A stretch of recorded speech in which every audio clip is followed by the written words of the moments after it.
Giants. I was the original owner, no longer the owner. A little stress, you know, Yeah. it's just stressful. Um, 10 years being the owner of the Giants, it just uh, stress builds up, and it happens. But I just want to coach, and I want to lead young men and young ladies now, Yeah. and get them to play at the next level, get them prepared.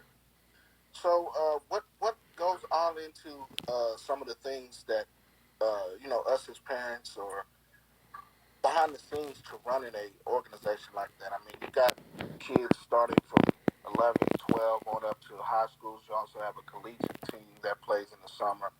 What are some of the things that people don't see behind the scenes that they don't really know about to run an organization like that? We're big on development. I mean, you hear other programs talk about we develop this, we develop that. We take on a lot of kids that don't have to be the greatest. They just have to have a strong work ethic. That's the first thing that we work with. We install that strong work ethic onto those kids.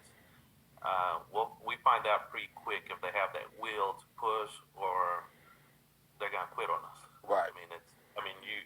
You've seen it Yes, firsthand. sir. Yes, sir. No doubt. No doubt. So let's talk about this COVID-19 epidemic or pandemic and how that's affected you guys. Being able to have to stop operations abruptly like that. You were getting ready to. I think maybe you had one or two tournaments with your softball team, and baseball had really gotten kicked off. And of course, you hadn't had the high school guys since probably mid-January. So how is that for you guys? Yeah, it's to me it's a setback. Okay, uh, every one of the kids, every one of the players, of the high school players, they have goals, and I'm here to try to help them as much as possible. Uh, this virus, it has really stopped everything. We can't get out there and work with them. We really just have to see film, just have to see videos from them doing workouts and stuff like that, and we're able to help them out that way. But other than that, we stay busy. We try to help out these kids. We try to evaluate.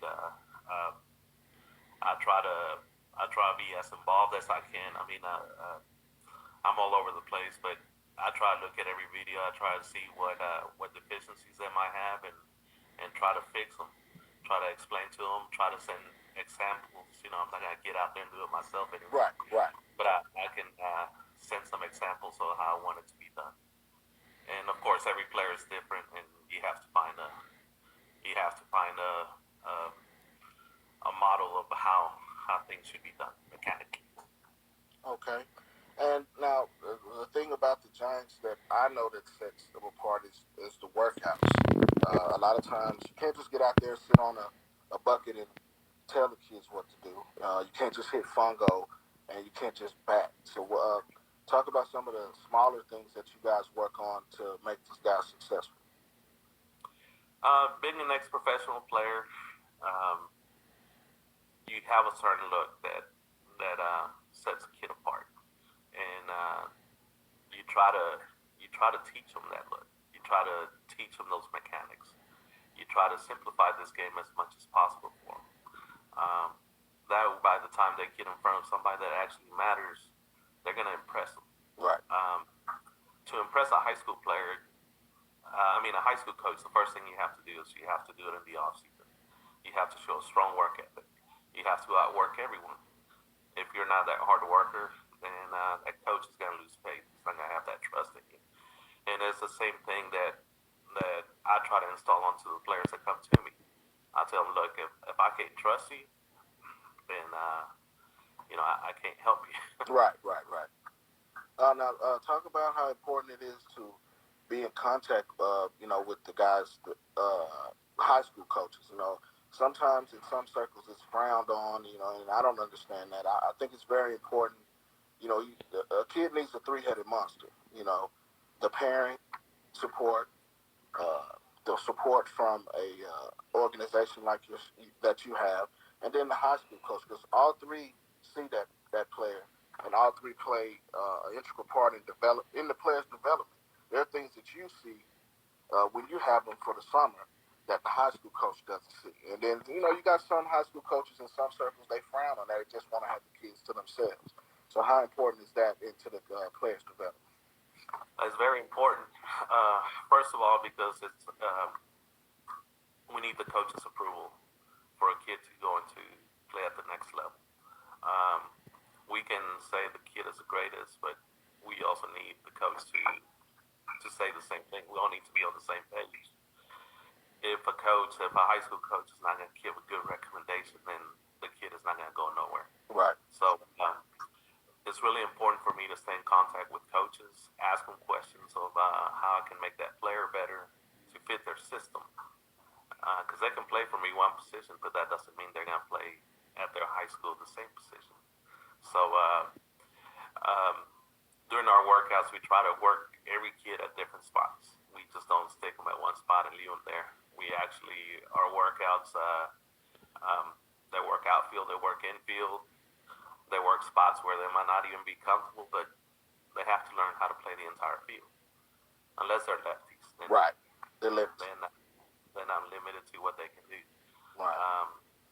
We we try to see kids. We give them opportunities to prove to us that they can perform at different spots, and if even if they're not playing for us much at a certain spot, but they're getting the work during practices, then they're going to excel, and they're going to have more to offer to their high school team, and to play at the next level, of course.